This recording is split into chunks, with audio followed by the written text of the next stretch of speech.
बिस्मिल्लाहिर्रहमानिर्रहीम। अस्सलाम वालेकुम। आप देख रहे हैं नेशनल न्यूज़ और मैं हूं सुबान कुरैशी। शेखुपुरा से हमारे रिपोर्टर शेख मोहम्मद शफीक सुल्तानी की रिपोर्ट के मुताबिक Sheikhupura inspector general police Punjab doctor Usman Anwar, RPO Sheikhupura region Athar Ismail, district police officer Sheikhupura Bilal Zafar Sheikh की खुसूसी हदायत पर पंजाब पुलिस के crime fighter officer DSP Chaudhry Iftikhar Ahmed Wariya की निगरानी में एसएचओ थाना A division police Chaudhry Umar Shahraz Ghummar ने मंशियात फरोशों और जराइम पेशा अफराद के खिलाफ चलाई जाने वाली मुहिम के दौरान क्रैकडाउन करते हुए बड़ी कार्रवाई की। बदनाम ज़माना मंशियात फरोशों को गिरफ्तार करके लाखों रुपए मालियत की 12 किलो चर्स बरामद कर ली।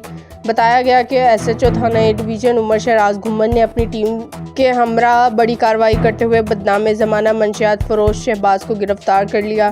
गिरफ्तार मुलजिम शहबाज के कब्जा से 12 किलो चर्स बरामद कर ली गई। मुलजिम के खिलाफ मुकदमा दर्ज करके मज़ीद तफ्तीश जारी है। एसएचओ थाना सिटी ए डिवीज़न इंस्पेक्टर चौधरी उमर शहराज घुम्मर ने फ्रंट लाइन से गुफ्तगू करते हुए कहा, शेखुपुरा पुलिस जराइम पेशा अफराद और मंशियात फरोशों के खिलाफ बिला इम्तियाज़ कार्रवाइयाँ जारी रहेंगी और जराइम पेशा अफराद के साथ आहनी हाथों से निपटा जाएगा। District police officer Sheikhupura Bilal Zafar ने पुलिस पार्टी को नकद इनाम और तारीफी सर्टिफिकेट देने का ऐलान किया।